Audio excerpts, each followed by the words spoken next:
Call this meeting of the County Commissioners to order. If we could please rise for the Pledge of Allegiance. I pledge allegiance to the flag of the United States of America and to the republic for which it stands, one nation, under God, indivisible, with liberty and justice for all. And for just a moment of silence, if we could remain standing. Unfortunately, we've had two employees who have lost loved ones. Mr. Miller, our HR director, lost his brother just recently, and someone that actually, Jen White, that actually works for Mr. Miller in HR's office, lost her mother-in-law. So if we could keep those families in our prayers, please.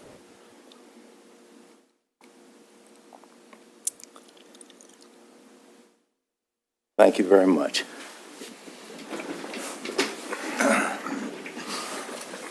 I have a public notice I'd like to read. It says,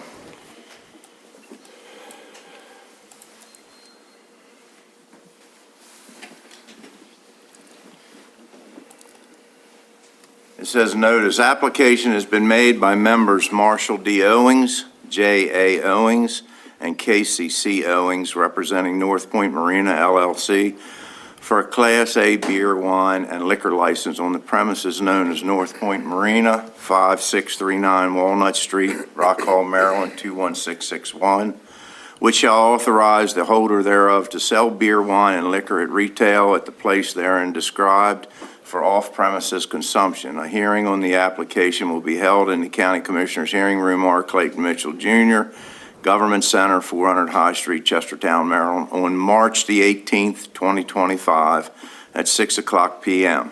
At that time, any exceptions to the applications will be heard by the order of the Board of Licensed Commissioners for Kent County, Maryland, Sandra M. Blackston, clerk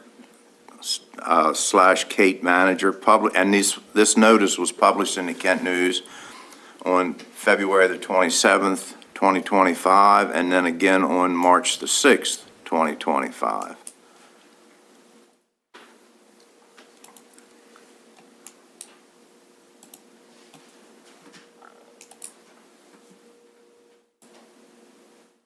Then we have a list, 7 consent items that we're going to attend to. The first one is a regular session minutes dated February the 11th, 2025. We have our liquor minutes dated February the 11th, 2025. We have a request from Rebuilding Together for a tipping fee waiver. We have Vanessa Maddox Memorial Bench.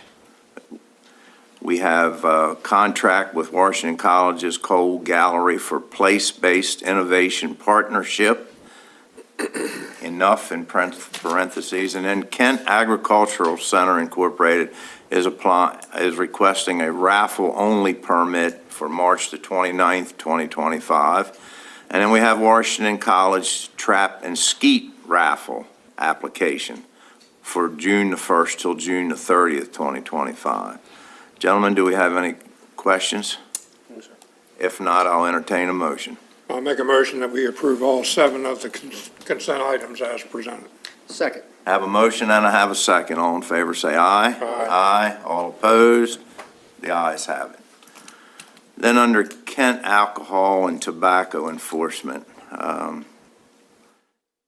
Bonnie, you want to come up? I think a couple of these I can handle. Like, I don't think that Galena, you don't have anything to. Oh, do you? I'm sorry. Okay. Good morning. Uh-huh. The Galena Volunteer Fire Company is applying for a multiple event special class C per diem liquor license. The fire department has chosen to apply for a 12 event per year license. This license will allow the fire department to hold no more than 12 events from February 25th, 2025 to December 31st, 2025. A list of events has been provided and is attached with the application. They will update the list as more events are scheduled. So I guess we're just, It's just an application for this I guess we're multiple event. requesting approval for their This being an application for an alcohol license, it's in need of a public hearing, and we will allow today to be that public hearing. Anyone in the audience that would like to speak in favor or in opposition to this application, feel free to do so at this time. There being none, I'll entertain a motion. I do have a question real quick for Bonnie. A lot of our fire companies do this for their multiple events every year. That's correct. And is this the time of year that they usually do that, all of them? Yes, we send out a letter letting them know that this is the time of the year to request the multiple event license. Okay. Well, I know a lot of our fire companies from time to time work very, very hard to raise funds and so forth. But let me make the motion first, and then I'd like to make another motion for my colleagues to consider, like we did last year. I'd like to make a motion to approve the multiple event special class C per diem liquor license application for the Galena Volunteer Fire Company Incorporated. Second. Got a motion and a second. All in favor, say aye. Aye. All opposed? The ayes have it. Just to follow up a little bit, what I had just previously said, last year, the commissioners decided to contribute, I think it was $500. $400, I believe. $400. $400 to each fire company to help offset some of their costs. Correct. And I'd like to make a motion that we do that again this year to each one of the fire companies to help offset their costs for their expenses. Second. Got a motion and a second. All in favor, say aye. Aye. All opposed? The ayes have it. And I'm assuming that would come out of contingency funds. Next, we have the Washington College Campus Pub. Yes. Washington College has decided to open a pub on campus. They want to provide a safe and secure environment for their students of proper age of 21 and older to drink alcoholic beverages. The staff has reservations regarding this endeavor. The county attorney was consulted and provided feedback regarding the issue. Mr. Yeager made a few suggestions that included placing and posting signs stating that no one under the age of 21 would be allowed to sit or place orders at the bar. No alcoholic beverages are permitted to be brought into or carried out, and a designated area specifically for those who are of age to drink. The college has provided us copies of signs that will be placed throughout the pub and a sketch of the pub's layout. They are attached for your review.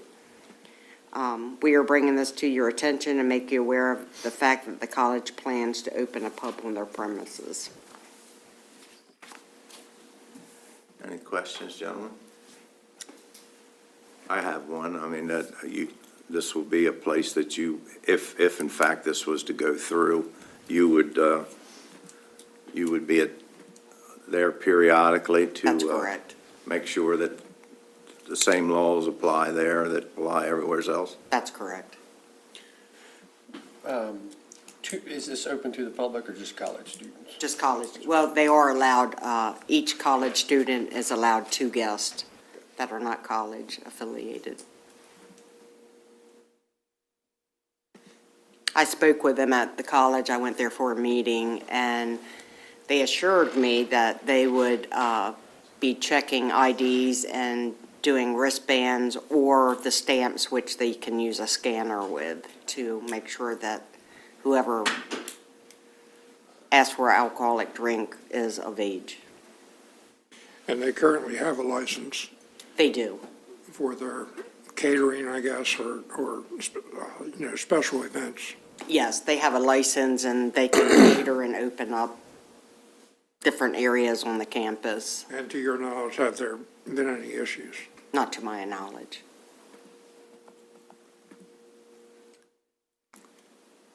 Any other questions, No. issues? Nope. Then I'll entertain a motion. I'll make a motion to approve the addition of a pub area to the existing licensed premises, subject to specified restrictions for under 21. Second. Got a motion and a second. All in favor, say aye. Aye. All opposed, the ayes have it. Thank you. I will say that we're going to want to, when it first opens up, we're going to pay some close attention to it and make sure. Oh, it absolutely. Run just like everything else. Yes. I'm not sure I think that's something they ought to be getting into, but that's their choice. As long as they abide by the law, we'll be fine, I guess. Yes, hopefully, everything will run smooth as, Yeah. Okay, and then we have a license update for North Point Marina. yes, that's correct. The one that we just advertised. That's for the new owners. This That's one's for the hearing old- for the new one, but this is they're turning in their old license. The right? older owners, Yeah. yes. License number 4801 for North Point Marina was surrendered on February 3rd, 2025. A refund will be issued upon receiving the proper paperwork required to do so. North Point Marina is under new ownership, and they are currently working on submitting an application, well, they have an application in, for a liquor license. We have been back and forth in communication with the previous owner of North Point Marina, trying to get the paperwork so we can issue that refund. So that's satisfactorily been taken care of. We're still working on getting the refund issued. We're just waiting on. No, them but to- they've done everything that they need to do, I guess. Not yet. They haven't turned in the paperwork that we need to, in So order it's to. just in the process. It's in the process. I got you. Yes. And So we that's- don't need to make any decisions at the time. No, that was just, Okay. It was just an update. Yes. Thank you very much. Thank you. Have a great day. Thank you. Kent County Detention Center.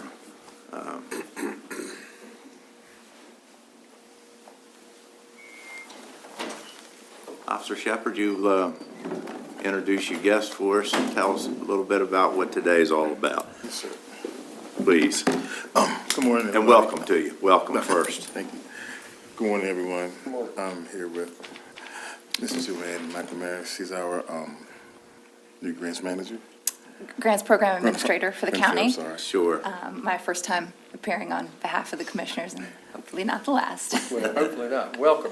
Yes, Thank she's, so far, she's been doing an amazing job helping us with the grants, which we all know is a tedious process and so many inner workings and so many people that you have to deal with. So I'll turn this over to her. She's an expert. I'm just here for support. All right, I'll provide a summary and feel free to jump in with anything that you want to add. Yes, ma'am. As I know the commissioners are aware, in 2019, Maryland passed a legislative requirement that correctional facilities offer treatment for folks with opioid use disorder and provide medication for the treatment of opioid use disorder within those facilities. Kent County Detention Center implemented a program in compliance with that legislative requirement and has been lucky to be the beneficiary of grant funding to support that program to date. Currently, that grant funding is received through the Governor's Office of Crime Prevention and Policy, GOCAP, but that funding does expire as of June 30th in 2025. And so with this application, we're seeking to submit a request to the state of Maryland to continue to fund that program for the FY26 period, fiscal year 26 period ending in June of 2026. To continue to receive grant funds to support those services. I will say, the program, not only, of course, is it required by law, but it has been a successful benefit to the county and producing some good outcomes through the ability to provide treatment, which evidence does show reduces the risk of individuals receiving treatment while incarcerated to relapse post-release or overdose, as well as reduces the risk of recidivism back into the justice system.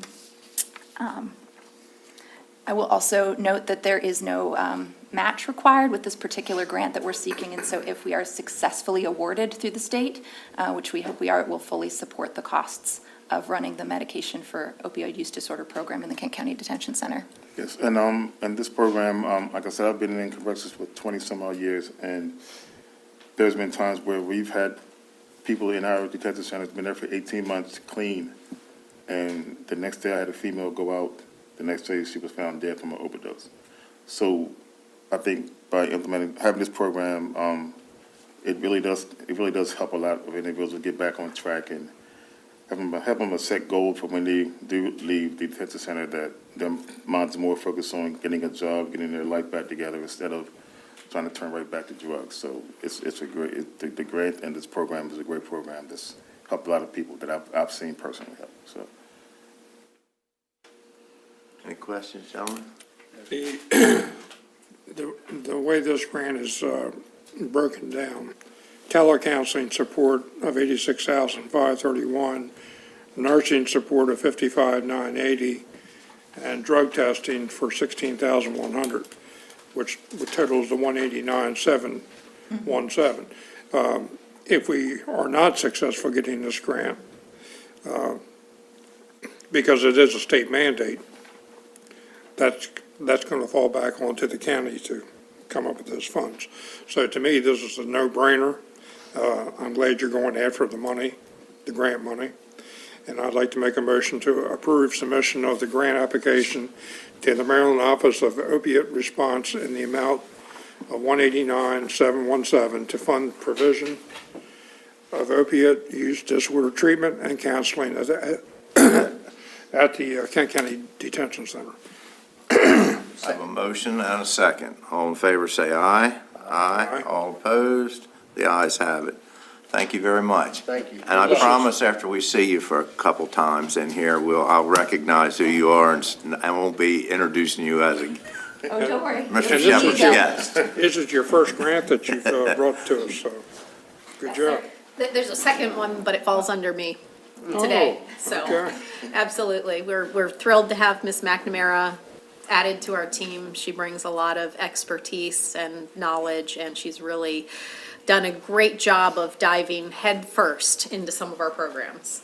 Thank you very much. Thank you. Good luck to you.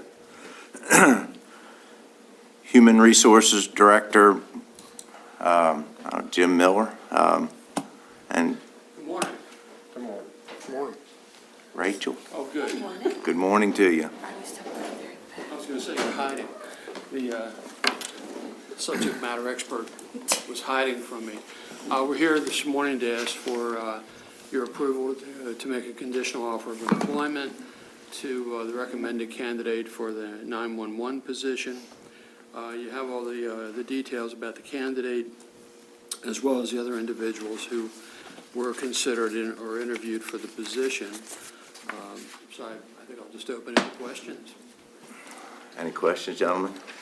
No, I mean, the individual was interviewed by people who know more than I do about this. Looks like there was a lot of interest Yeah. in this position. I guess that's because of Director Landon or Brad Russell, I don't know. I think it's a combination of both. Or in spite of Director Landon. Or maybe it was the commissioners, I don't know. But I'd like to make a motion to approve a conditional offer of employment to the recommended candidate at the proposed rate for the identified vacant position. Second. Got a motion and a second. All in favor, say aye. Aye. All opposed? The ayes have it. Nice to see a local person going to work for us. Thank you very much. Thank gentlemen. Thank you.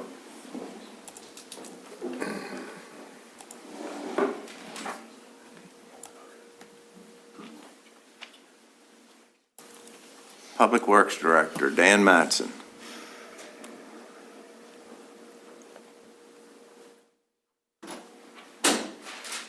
Morning, Dan. Welcome, Dan.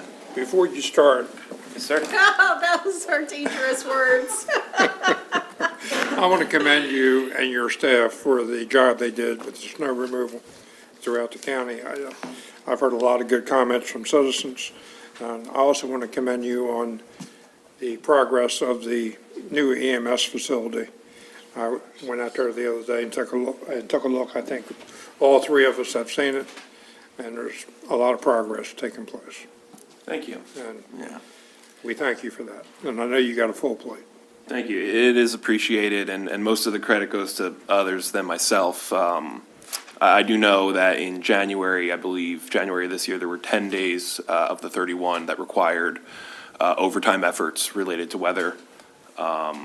myself and the chief of roads have been looking to modify schedules where we can to give the guys some breaks and relief as available while ensuring the quality of county roads. And it really has been across the entire department, a team undertaking with each department stepping up and carrying their share of the load. So great exercise in teamwork, and I appreciate your comments. Very good. Thank you. We're here to talk about the Wharton Water Tower. Yes. So the county has been approached by Verizon Wireless to, with interest to install cell tower equipment on the Wharton water tank. This is something the county has done in the past with different vendors, although I don't believe Verizon, at least not currently with Verizon. The proposed tower would certainly improve cell service in the area, which is currently somewhat lacking. And Verizon has provided some initial terms of a suggested lease. We don't have a final document for your signature at this time. They basically said, here's what we would offer. They're conceptually in agreement with our standard lease agreement. But the terms they offered were a $2,000 a month rent with a 2.5% annual escalation, and a 5-year initial term with 4 5-year automatic renewals. So we're talking about 25 years at $2,000 a month, escalating 2.5% annually. They're requiring 24/7 access to the site, which we do not see as a problem. And they provided some space requirements, which we feel comfortable allowing them to meet both on the tower and the ground. They're carrying insurance and stuff on it as well, I think, in Yes. the agreement here. Yes, that would absolutely be included in our agreement. So, like I said, right now, they didn't want to, I guess, get their legal team too into the weeds with it without having some assurance from the commissioners that we would be interested and we're, in the same neighborhood on these numbers. From my review of recent agreements, these numbers do seem acceptable and in line or slightly preferable compared to some recent agreements. So with that said, the recommendation of Public Works is to accept these base terms of the lease and authorize the county attorney to enter into final negotiation and preparation of the contract. And then it would expedite the process somewhat to delegate the signature authority of the lease itself to the county administrator. I think it'll move pretty quickly. They'll want to do a site visit out there before they put ink to paper. But considering that it is our standard agreement, it should be a light lift for Tom. And I think within a couple of weeks, we could have them starting to set up. Well, and I guess even more importantly with the project, I mean, they're not doing it for the fun of it. Obviously, there's some weak points in their coverage somewheres that they're trying to, which means some of our citizens don't have real good cell coverage somewheres. That's probably what they're trying to correct, so Absolutely, yes. I think it's also an important issue. Dan, previously, we had talked about some coverage down around Tolchester. I can't remember whether that fell through or whether it's still in the works or. What I know about it, it was Verizon, or that Verizon was going to be their main, the people that come to us were people that build the tower. They don't build the tower until some of the providers promise to sign on. And they're having trouble getting those people to sign on. That's correct, yeah, right, we're having twofold, there's an issue. The tower company sees weakness and would like to help us rectify that, but they are in trouble getting interest from the providers. As well, Department of the Interior has put up roadblocks about us putting up a tower on the site because of the restrictions of the quitclaim deed when we took ownership of the property back Which, in the 80s. and I gotta say that issue seems to be highly, that just doesn't make any sense to me. They give you that property for, I mean, they turned the property over to us for Parks and Recreation, which means we have projects out there, we have festivals out there, we have kids running all over there. You would think that putting a cell phone tower in case there was an emergency, that you could make sure you could make a phone call, would not be out of the question. That kind of stuff drives me crazy, but I think we could overcome that. But I think the real issue is Verizon doesn't, if they're not going to take on a bunch of new customers, it's kind of, they have, Right, they do a cost-benefit analysis, and so Yeah. far, they're not seeing that they would be in the black on that project. There's not enough but customers there is some very bad coverage especially when you get down in Towchester Estates.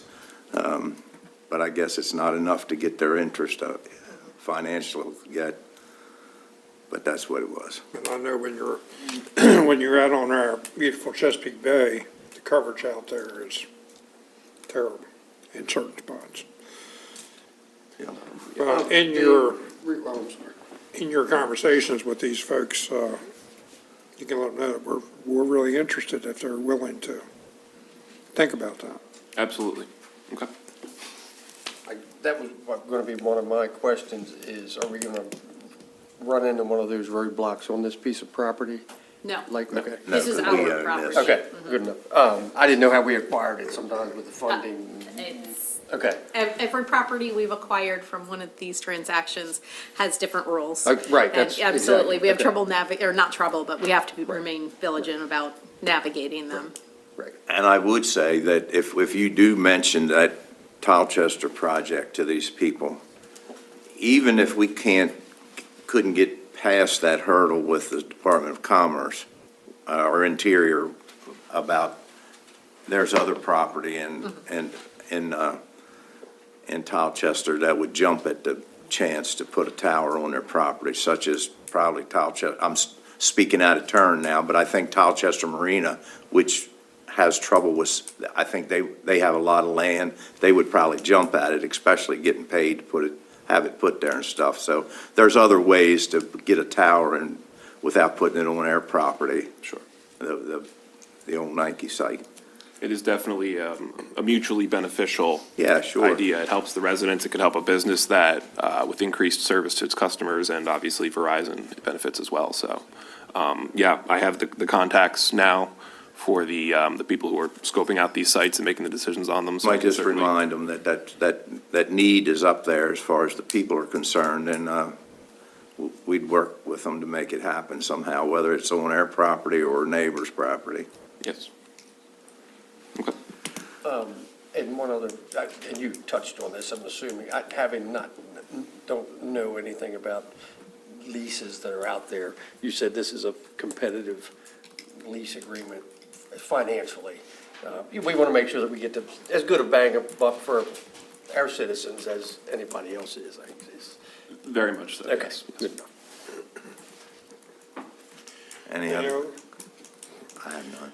And then I'd like to make a motion to approve the terms presented for the lease of Wharton Tower, the Wharton Water Tower, to Verizon Wireless for the purpose of installing cell tower equipment, and to authorize the county administrator to be able to execute an agreement based on these terms after legal review and approval. Second. Got a motion and a second. All in favor, say aye. Aye. All opposed, the ayes have it. Thank you. Commissioner Fithian, we spoke yesterday about Rock Hall. I did review the current agreements in place. I see that's on the agenda a little later, so I can speak to that at that time, or You're talking about the wastewater? yes. You want to do it now, Shelley? Sure, we can jump ahead. Okay, that's fine. So I reviewed the agreements we have in place between Kent County and the town of Rock Hall with regard to wastewater treatment. The most recent formal agreement was July 2003, which was a 20-year agreement that expired June 30th, 23, and was extended 1 year. So our most recent agreement actually expired this past July 1st.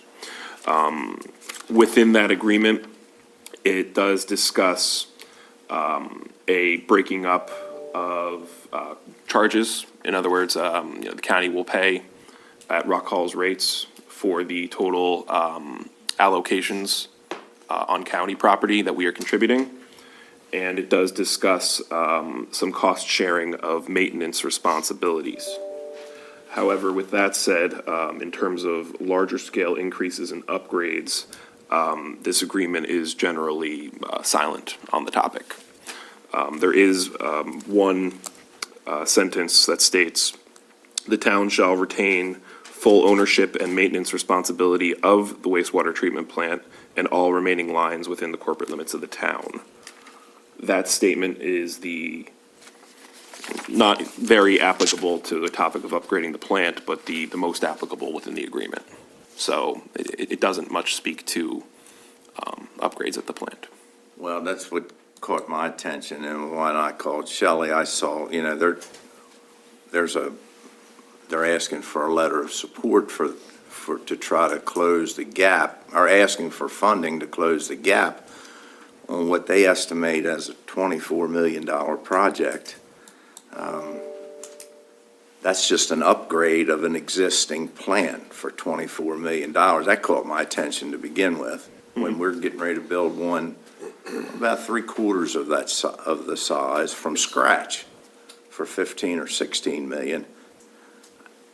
I guess one of the things I think we need to do is we need to, and I read that agreement over this morning before I come in here, but Okay. I remembered most of it because obviously I was a town manager down there when that all took place, and I remembered the relationship between the town and the county.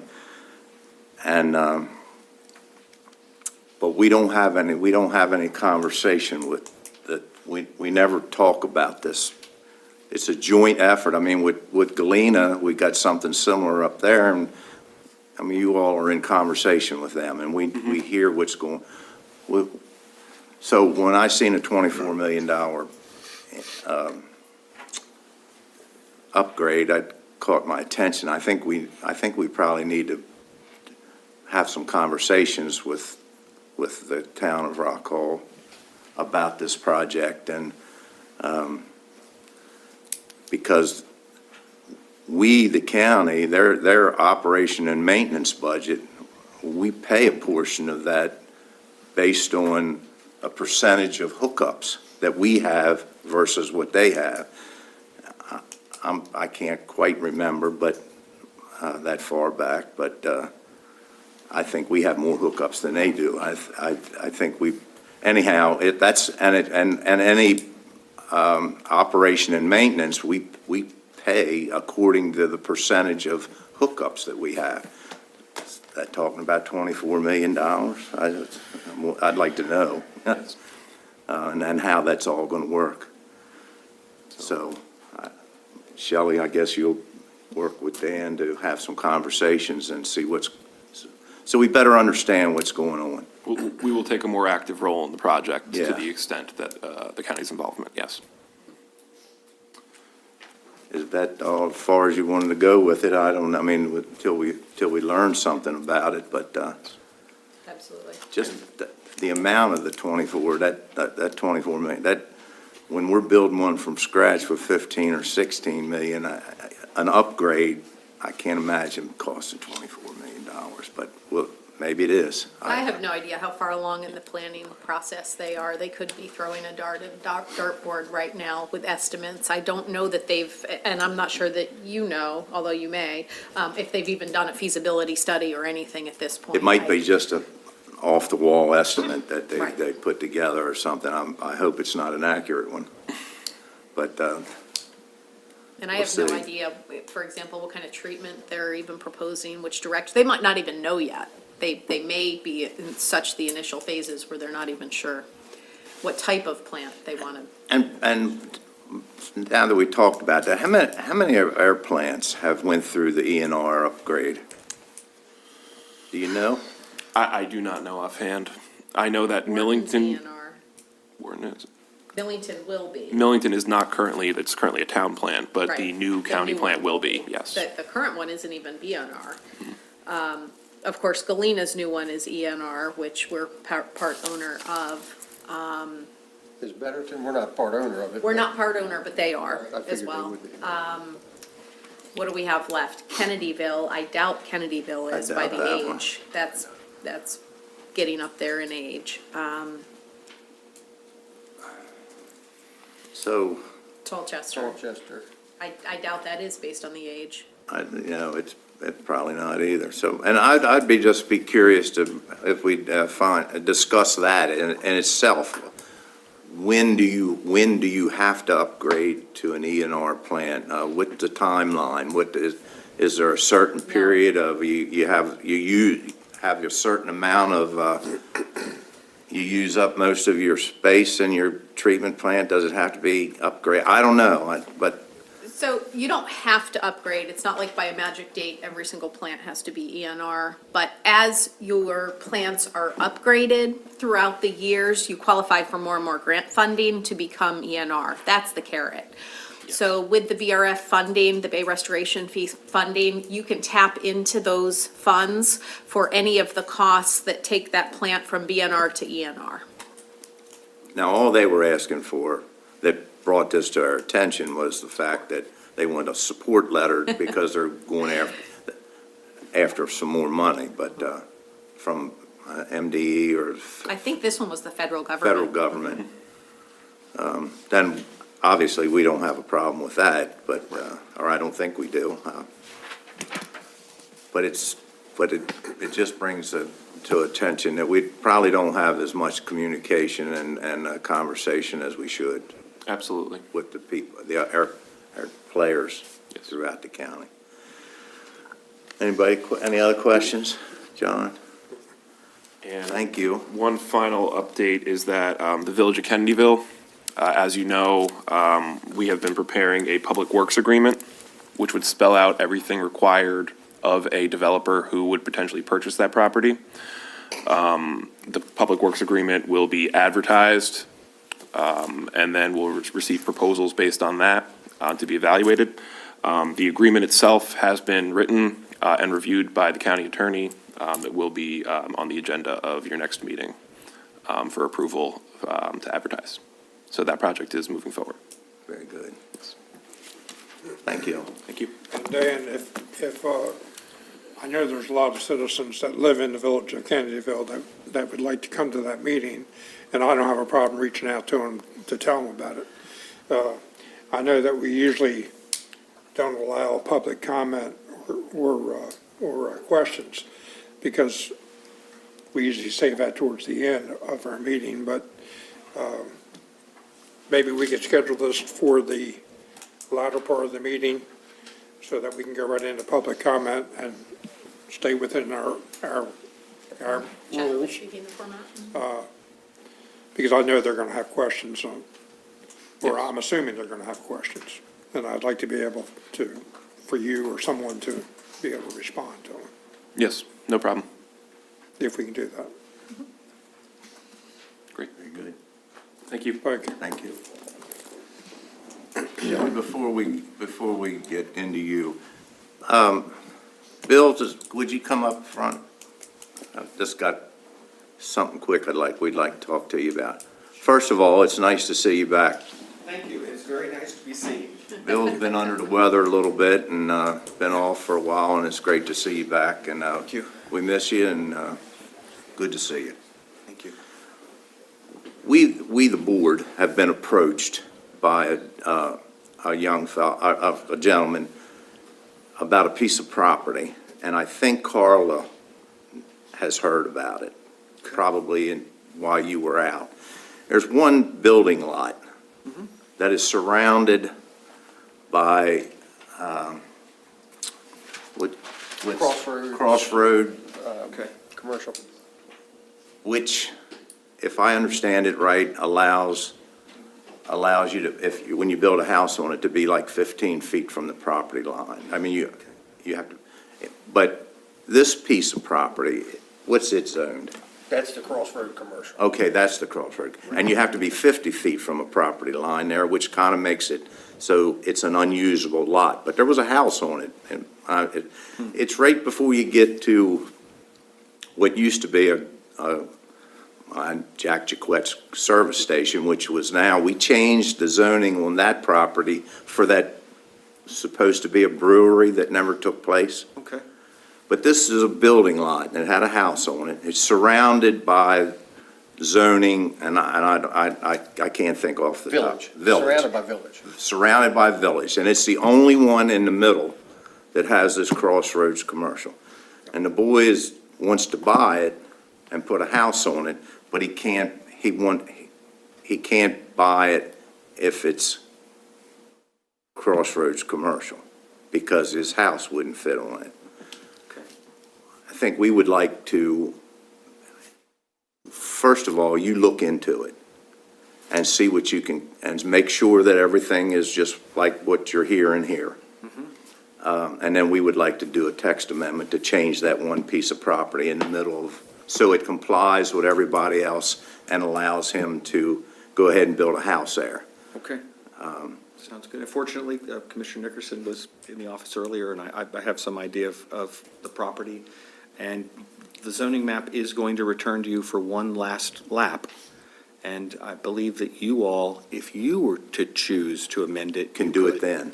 Yes. How soon will that happen? Well, we're not going to hear back from Critical Area Commission, I think, until end of March. So it would probably be possibly April. I don't know what his timeline is. Well, in my conversation with this gentleman just yesterday, I told him, I was thinking doing a text amendment, not knowing about what you're telling me. And I just said, if he got 2 months, we could probably do it. So that fits into that 2-month period.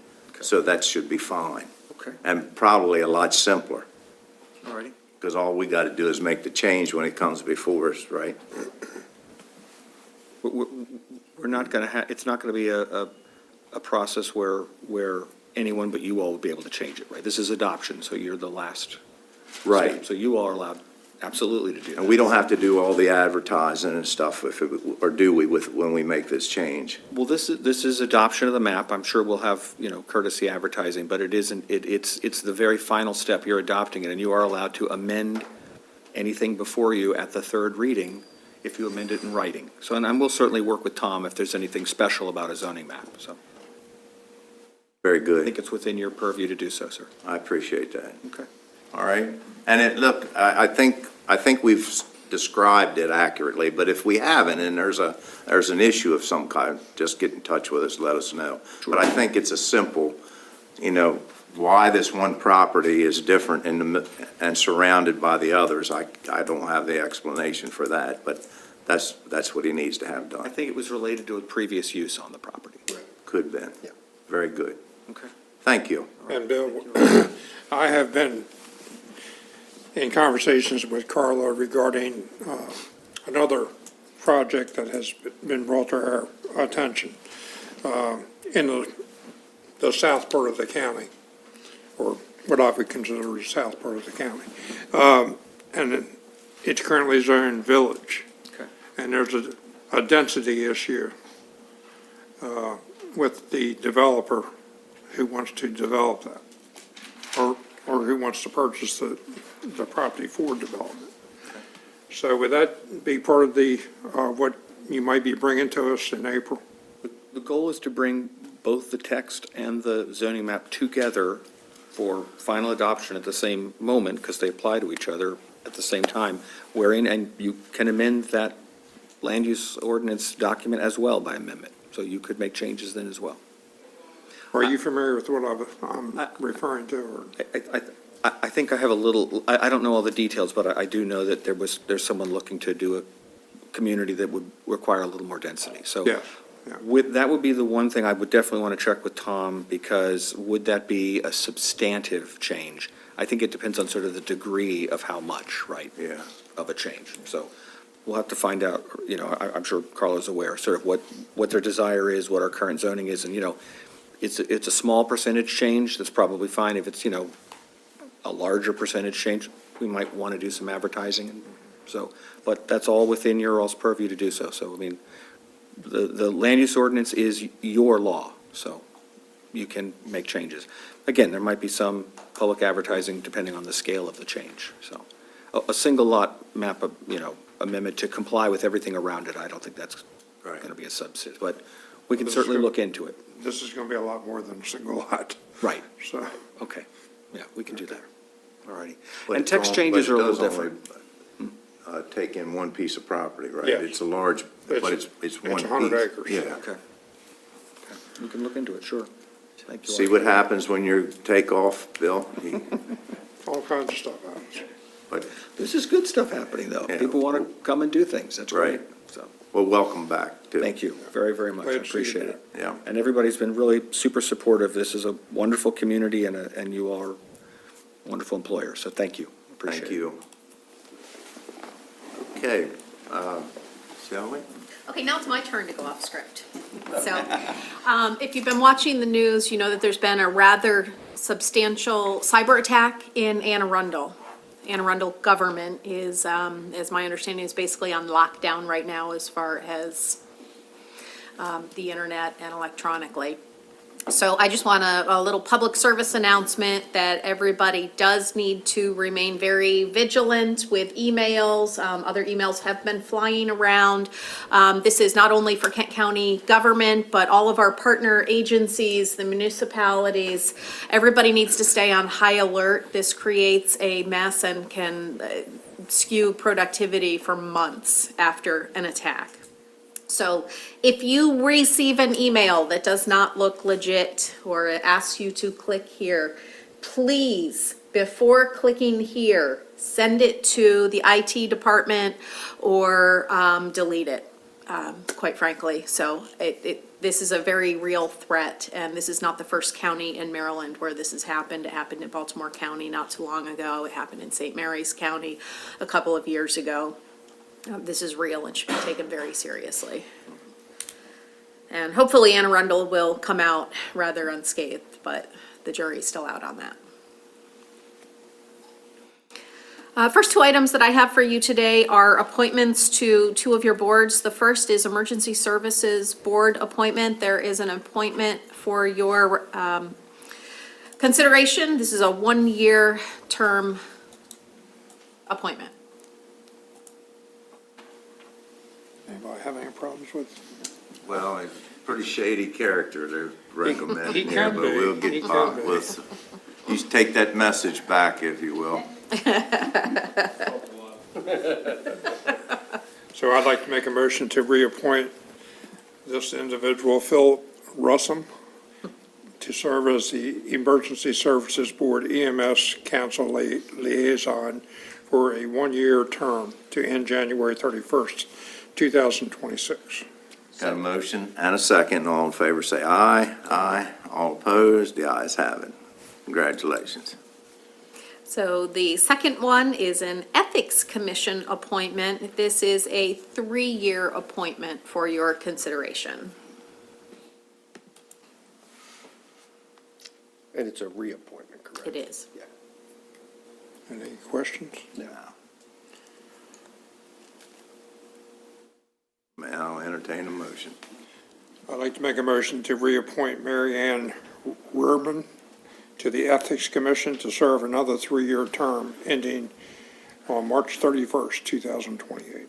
Second. Got a motion and a second. All in favor, say aye. Aye. All opposed, the ayes have it.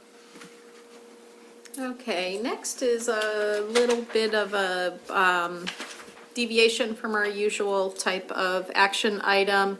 After some discussion, it is recommended that Commissioner Nickerson represent Kent County at the legislative committee meetings for MACO. Yes.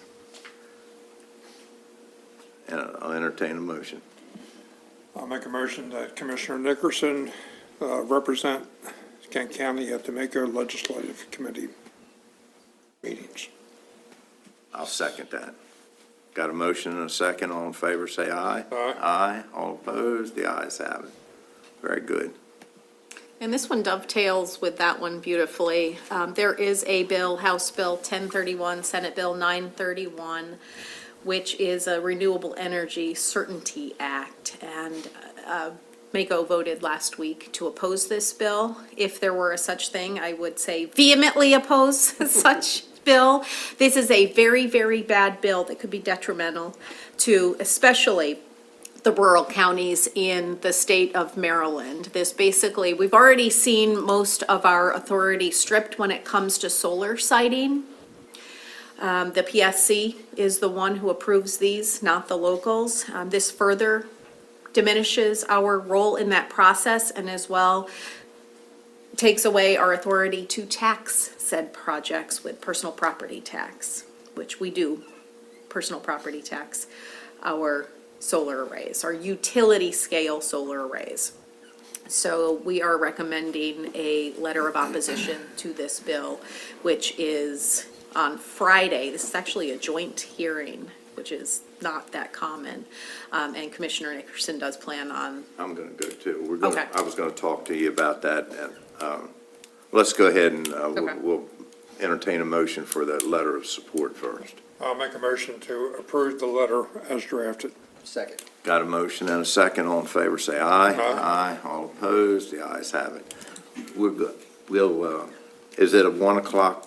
yes. 1:30, yeah. As always, You it'll never fall in the know, but lineup, right. It's but a list of bills that'll Right, be heard. right. Maybe if it's a joint session, it may not be many on, I don't know. Right, hopefully. So This is we'll- a big one. This one has a lot of press and, oh, by the way, there are going to be a lot of pieces of farm equipment in Annapolis as a little bit of a protest. So it will be dicey getting in and around Annapolis on Friday, so you might want to go a little early. But this is getting a lot of attention. So I guess what I'm saying is we'll have a car, we'll use a car to go in and for that day and probably make it available by Yeah, a little cold for that without a cab. mine's got cab, but Oh, we'd be okay. tight. Make sure you take the manure spreader. You know, there's quite a bit of legislation that I find very, very disturbing going on over there right now. It's actually a little bit unbelievable. Not only disturbing, but disgusting, It is. that the state's in the shape that they're in, and they're wasting their time talking about this ridiculous stuff. And you know, just for an example of how things have changed, and just because I've been here for 27 years, I've witnessed some of it. I mean, I don't remember who we went before. I could call probably Carla or Gail Owens, who was here years ago. I've went to Annapolis on behalf of the county to receive accolades and awards and plaques for Kent County being so strong in its agricultural community. And the idea of putting all this land in agricultural preservation and on and on and on and making heroes out of us here, only to now turn around and want to strip our way of governing away, and somebody knows better than us and now wants to put solar panels all over the place, which obviously for those people in the state that are looking at their energy bills doubling, their plan isn't working, whether they realize it or not. The people do, that shutting down these coal and gas-fired power plants and trying to replace it with solar is just not working. And at the same time, taking all the control away from us as far as agriculture. Just doesn't that, I don't know, I just don't know how somebody can think that's a good way to move forward, but we'll see. I also think it's noteworthy to say that Kent Countyans in general are very supportive of renewable energy. At one point, about a decade and a half ago, we were touted as having the highest amount of solar energy generated per capita here than anywhere else. So it's not that we're opposed to solar, we want it to be zoned where it should be zoned and Right. not just mass, here's a field. It doesn't matter about the type of soils it is or how good of an asset, ag asset this is. It's a field, and that's where we want it, Or because if it was it's- for sale, and we bought it, so. Or if it's interfering with economic development. Absolutely. Future economic development, Absolutely. like down in Betterton. out Morton Neck here Solar. on Morton Neck. Right. It's just, And even when you put farms in the farm preservation, I mean, it's rated on the quality of soil. If it's one of your I mean, they come first. They go to the top of the list. And these people just, of course, the bill's put in from a senator out of the middle of Montgomery County who probably has never grew strawberries or something, but has no clue what's going on. doesn't know what a cow looks like. No, right, yeah. Chicken. Cows, those are horses. Anyhow, we'll go and make And ourselves. they're actually saying that solar has been shown to maybe not be as effective and efficient as they once thought.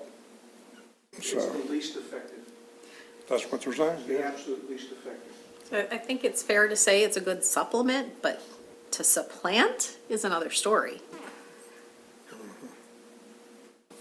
So, Let's move it on, because we could argue about this all day, but. Before we do move on,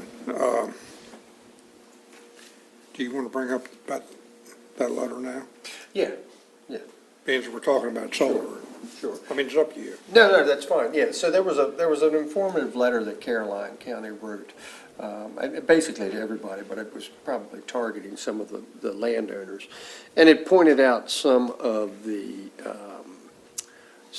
negative impacts of, and basically even some falsehoods that these solar companies are coming in and promising kind of the world, and they can't really deliver on it.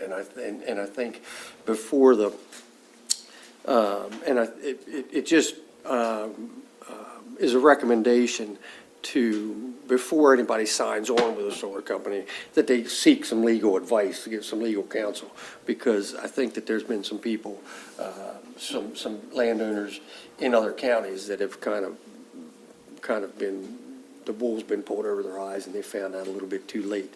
So I was thinking maybe we could either do something on the website or do a mailing or whatever the case may be, just to, and honestly, word travels fast right on the Eastern Shore and in a rural community.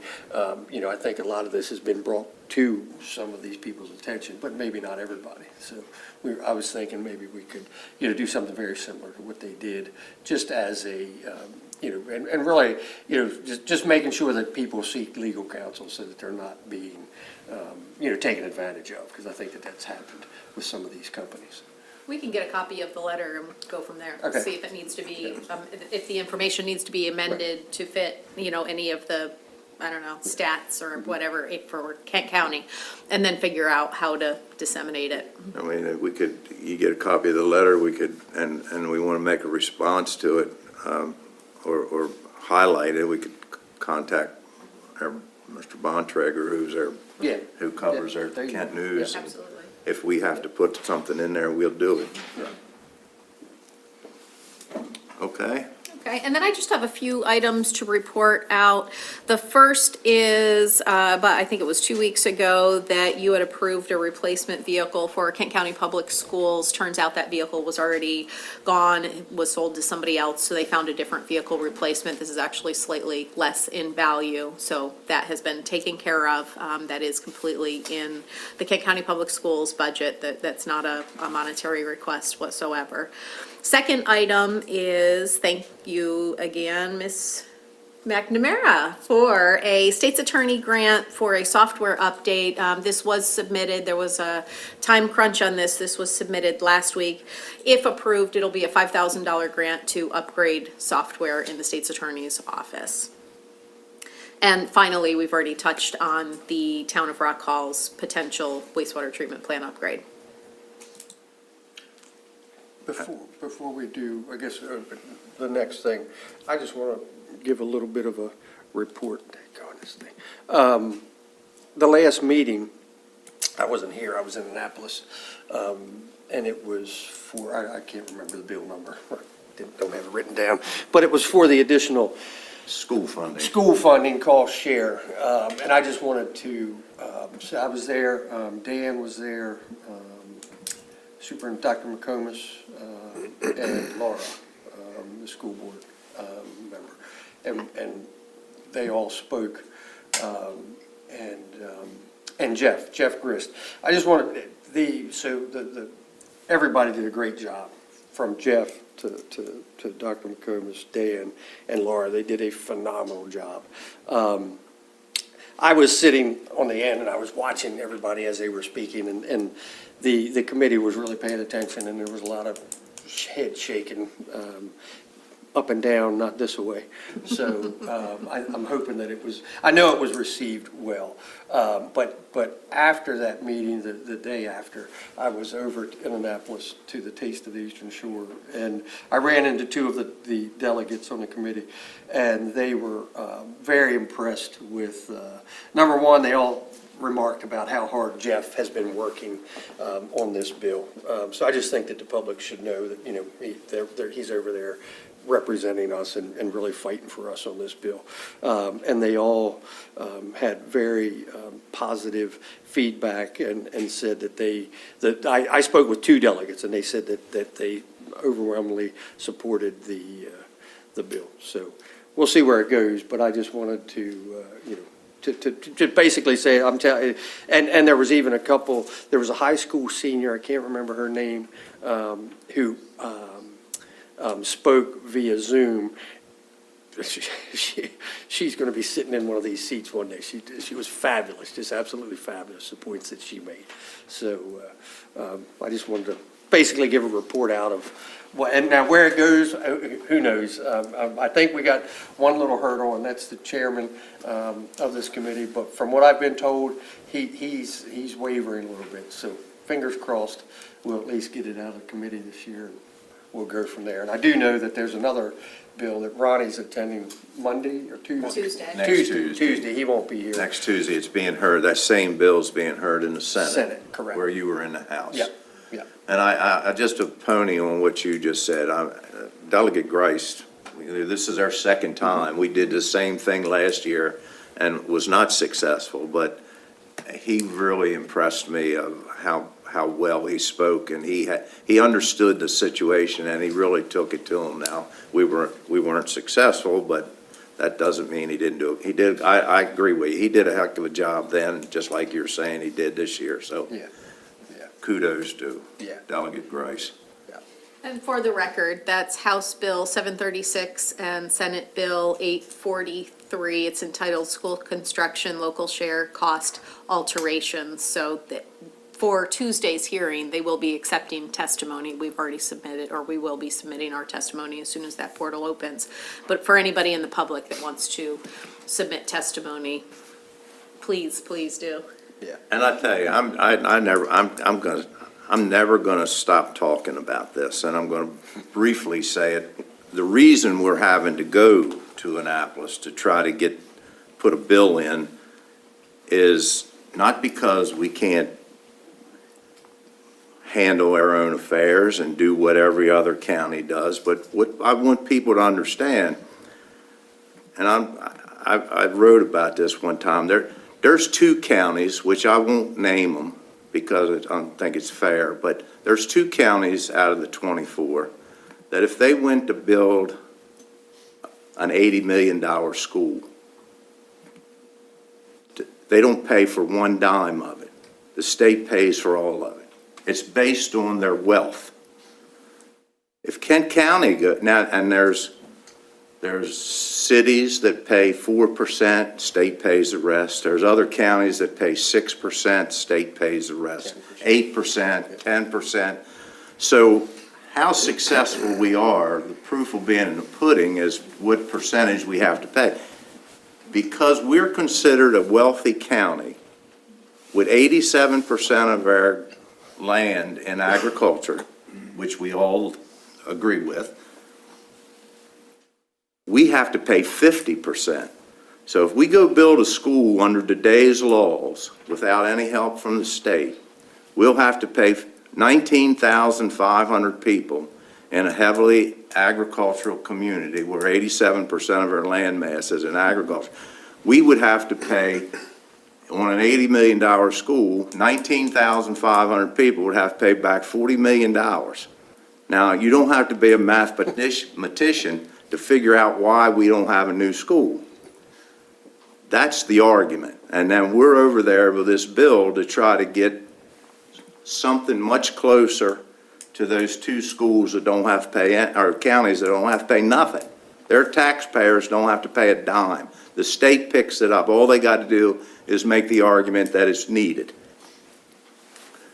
That's why this is important to us, and so we'll see where it goes. But the bill right now doesn't state what percentage of breakdown this would be. It's going to be up to the state if we're successful.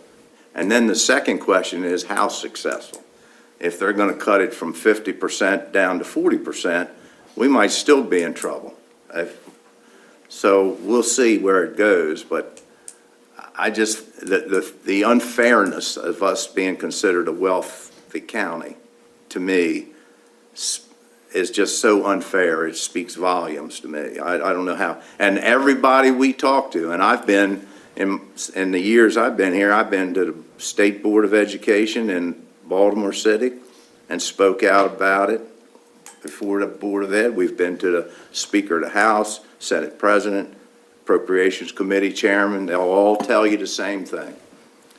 We'll talk to you about any problem you got, but we're not going to discuss that wealth formula. And I think they obviously won't discuss it because they can't justify it. That's me. I might be wrong, but that's the way I feel about it.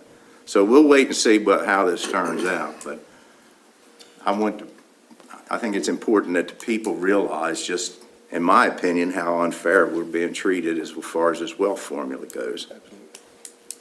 And I also think, to piggyback on you again a little bit, Ronnie, I think that, we as a board or a county are going to have to come up with where our baseline is. I mean, last year when we discussed this with the previous superintendent, I mean, she was in hopes of 98%. I mean, at 98%, I think that, I can't speak for you guys right now, but at 98%, I'm all in. We are all in. And that's exactly what we told her. She said right there, she said, suppose we could get it down to 2 or 4 or Right. 6%. I don't know. Right.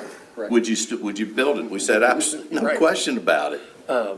But I think at some point in time, that's what we're gonna have to come up with and make a business decision of what we can, what is the maximum that we can afford. So, just to be prepared for Absolutely. what they come back to us at.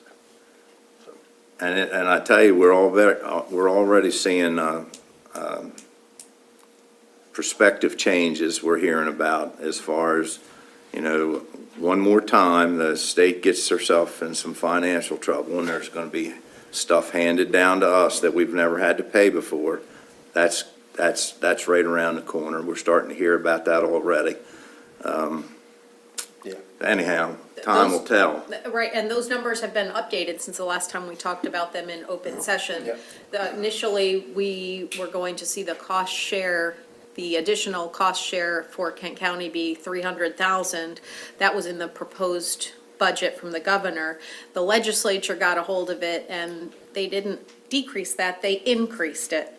So they want to push the entire bill for teacher state pensions to the counties, which would increase our share not only just from the additional $300,000, but an additional $161,000.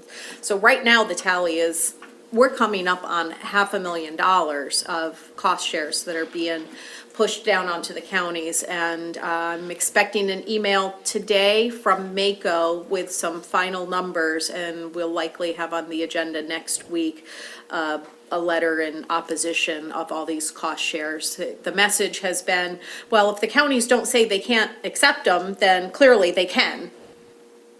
And the counties need to say, whoa, That's we on- can't. That $500,000 is on top of the already 1.3 1.3 million. 1.3 million that the blueprint is mandating us to. And I don't know where it is, but we had a chart last year that showed, estimated what the blueprint was going to mean to us. And unless I've lost my mind a little bit, which is possible, We had one more year. I thought this year was going to be about 350,000 in addition, and now I'm hearing it's 1.3 million. This year is much higher than what we were initially. So there's going to come a time when somebody's going to, it just ain't going to work. That we'll- 1.3. And it's not just us, I can tell you. That's right. In going to these meetings and being on some of the Zooms, I don't want anybody in the public, in the audience, to think that it's just Kent County. Trust me, it is not just Kent County, and it's not just the Eastern Shore. Finally, the big four, or big five, they call them, are pushing back as pretty hard as well, so. And then they did the assessment office, they was a 50-50 split between the county and the state paying the expenses. Now they want to make it 90-10 in the state's favor, with it being the 10.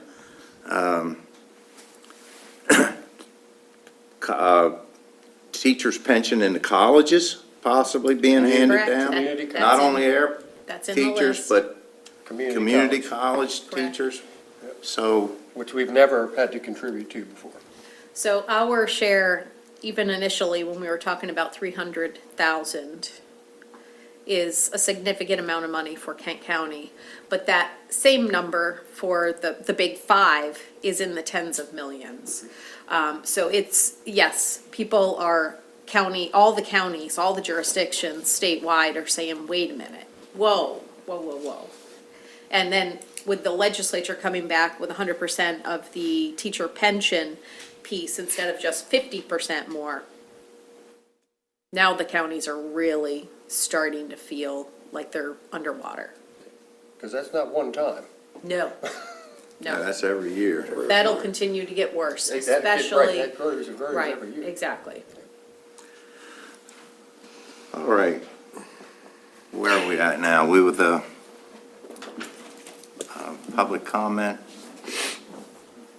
I've lost my. Yeah, I think that's where we're at. I interrupted you. No, I'm good. That would, look, interrupt me. I like talking about that stuff because it's just, we sit around here trying to live within our means, and it's a shame that people in the state don't try to do the same thing. And we are ready for public comment, Shelley, you right? You're Correct, done? yes. Okay. Thank you. All right, time for public comment, and the first on the list is Ms. Paula Reeder.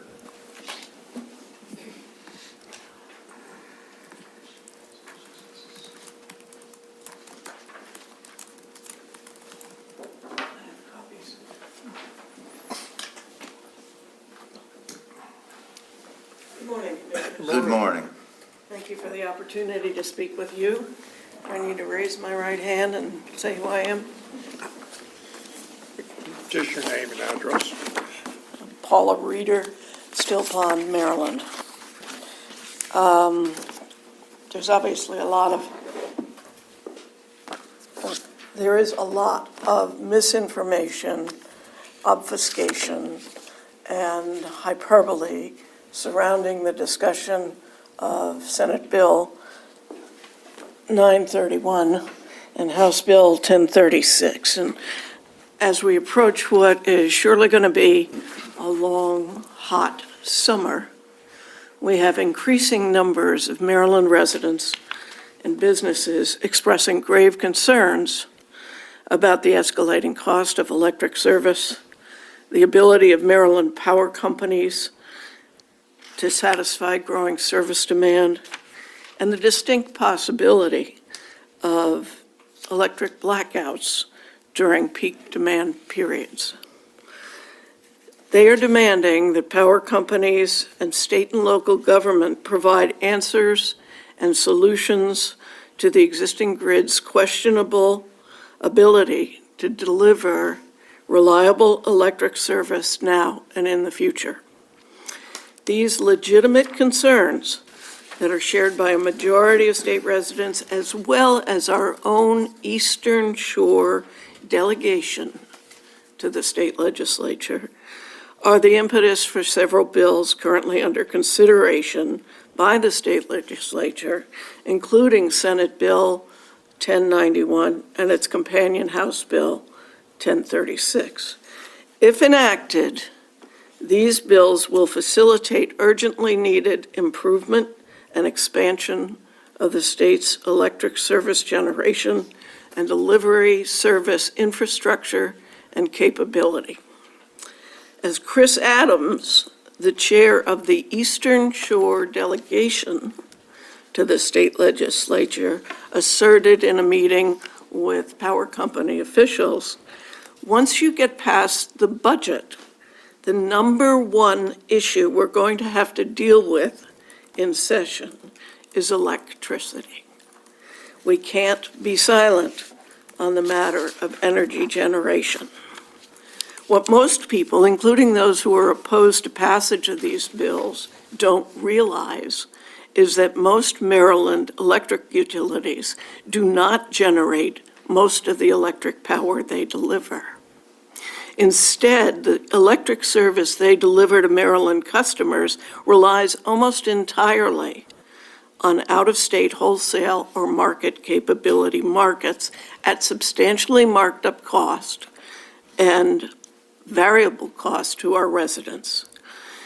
In 2023 alone, 100% of Maryland's households relied on electric power generated by out-of-state producers. By June of this year, Maryland's existing power generation capability will be further depleted by the shutdown of the Herbert Wagner, Bramble Shores, and Vienna fossil fuel-powered electric generation plants, leaving the state's electric generation capability dangerously under-resourced. It's no wonder that most Marylanders in the know call this a crisis. The only way for us to control escalating costs and achieve long-term energy self-sufficiency is to build broad-based, preferably renewable energy-fueled, in-state electric generation capability. So let's examine what these two bills, which, by the way, the House bill was co-sponsored by delegates Wilson and Crosby, who represent rural Charles and St. Mary's counties. Both bills mirror each other. Briefly, they expedite the process currently employed by the Public Service Commission to authorize siting of proposed electric generating stations and storage devices. They restrict local government's authority, as you said, to adopt laws or regulations denying site development plans, and they require local governments to expedite review and approval of certain site development plans under certain circumstances.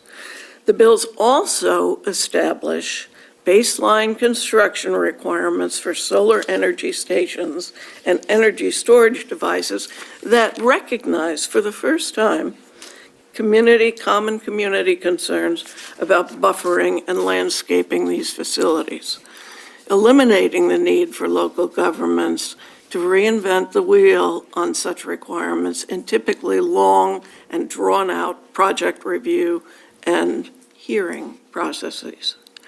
Contrary to the opposition's highly exaggerated and unsubstantiated claims that passage of these bills will, and I quote, fail rural communities by exposing them to wholesale degradation of rural landscapes, threaten the future of farming, undermine local financial autonomy, force counties to do more with less, increase the burden of unfunded mandates, passage of these bills will instead enable the state and its counties to expedite realization of much-needed energy self-sufficiency that will benefit Maryland residents and businesses by lowering their energy costs and vastly improving service reliability, while at the same time maintaining reasonable aesthetic standards for new electric generation capability.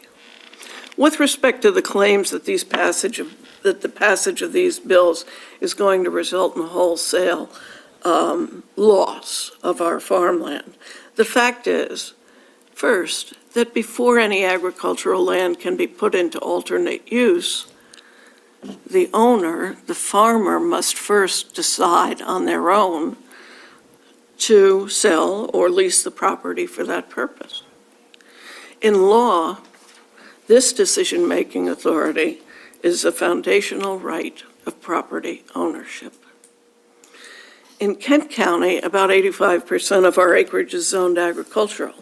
Over 30% of that land is already permanently preserved under easement. Another several thousand acres are designated agricultural preservation districts, lands that typically convert to fully preserved land within 1 to 2 years of that designation. Further auguring against development, all land in agricultural use in the state of Maryland enjoys a $500 per acre preferential property tax assessment and correspondingly vastly reduced property tax rates that effectively dissuade farmland owners from selling or leasing their land for other purposes. Given these circumstances, it's no wonder that Kent County has one of the lowest farm conversion rates in the state. All of these factors indicate that the probability of wholesale conversion of our county agricultural property to house energy generation storage facilities is slim to none. In view of these fact-based considerations, as a county resident who wants to be able to count on reliable energy and electric service now and in the future, I urge you not to send your letter opposing passage of these bills in recognition of the very real energy consumption needs and interests of all of your constituents. Thank you for your attention. Thank you.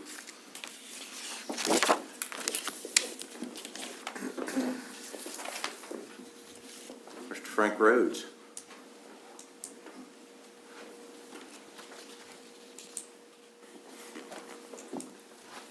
My name is Frank Rhodes. Indeed it is. Welcome, Frank. Nice of you. I'm currently a member of the school board, but I'm here as a private citizen today. Okay. So I put this together in the last 2 hours because I'm really concerned about the solar issue. And I have to disagree with the previous speaker. This young lady came to my business 3 years ago to sell me on solar, Morgneck Solar, which I still think is a bad idea. So I was driving home last night from a school board meeting, and I heard a song called My Town by Montgomery Gentry. So in my opinion, this is our county. And I wanted to hand you those so you can hand to them. Upon reading the Kent County News, February 20th, 2025, the Eastern Shore Farmers organized against farm-destroying legislation, Senate Bill 0931. This bill seeks to remove local zoning authority governing solar projects. We have already been down this road. My next question is, will this commission put a nuclear power plant in our county without us even having a say in it? Because if they can do the solar, they could possibly put a nuclear power plant here. That's my opinion. Furthermore, on another path, the current state budget wants to change the estate tax, hurting farmers even more. Reduce the state exemption from $5 million per person or $10 million per couple to $2 million or $4 million total per couple. This will undoubtedly hurt farmers. And this is going through the governor, their whole budget process right now. So in my opinion, this is an opening for solar developers to exploit farmers and their land. These new taxes might force farmers to sell to solar developers because they will not be able to pass it on to their children, in my opinion. In 1977, there was a tractorcade. Many farmers were losing their land due to regulation and foreign imports. This started in Texas. And I remember being at the Bluebird Tavern. I was at Washington College at the time, doing homework, of course. And I was sitting there looking out the window, and all these tractors came by. And and I'm not joking, there must have been thousands of them. It went on all day. I think I got, well, I don't know how long I was at the tavern, but it was a long time. No, you should have said it wasn't only but a few minutes, but you watched from outside. I was doing my homework. Yeah, okay. So I was invited to a Morgneck Solar open house, and as everyone knows in here, they're putting up this solar array across from my business. I'm all for solar, but this young lady, as I said, came to my shop and tried to sell me on this, and I didn't agree. But I'm just going to read a little bit from this. I don't want to take up too much time. Hello, my name is Logan Kidd, and I'm on the community engagement team at Urban Grid. I'm reaching out to invite you to the upcoming Morgneck Solar open house event that will be taking place on March 4th, 2025, from 6 to 8 p.m. at the Kent County Community Center. As a neighbor and integral stakeholder, I don't know if I'm a stakeholder or not, of Morgneck Solar, we want to ensure that you can meet members of the Urban Grid team along with our partners for the project. This is an open house style event. I'm hoping a lot of people will show up to this and find out what they have to say. I don't know if it's a bunch of Kool-Aid or what, but I don't like what's going on. So I read some of the document. So last week I attended an FFA, a Future Farmers of America event in Betterton. And we need our young people to understand what these bills will do to our farming community. We are a farming community, and I feel that these bills are going to force farmers to sell their property, some of them. My reasoning, we need to fight back. I personally have had enough. Our farmland will slowly disappear, and in 30 years, who will remove these old panels? The land will be gone. Who's going to take up the panels? I'll be gone, but someone's going to have to deal with this. In my opinion, I think our Maryland government wants to force the hand of the Eastern Shore, so we will capitulate to the solar giants. We need to show up and see what the Urban Grid folks have to say. Take the tractors and go to Annapolis. I spoke to a farmer this morning. He says that they're taking some tractors over. I would take all the farm trucks, people that deliver all the grain, forklifts, anyone that's involved, I'd go to Annapolis. I'm serious. I think it would, I don't know if you could do it. And I urge you to send the letter. And that's all I have to say. Thank you very much.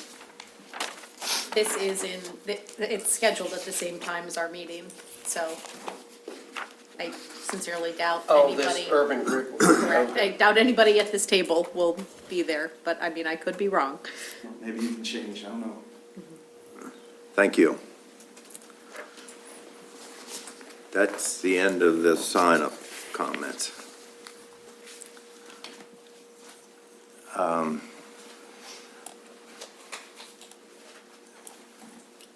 Ready for adjournment? Anything else anyone has, either of my colleagues need to speak about? If not, I'll entertain a motion for adjournment. So moved. Second. Got a motion and a second.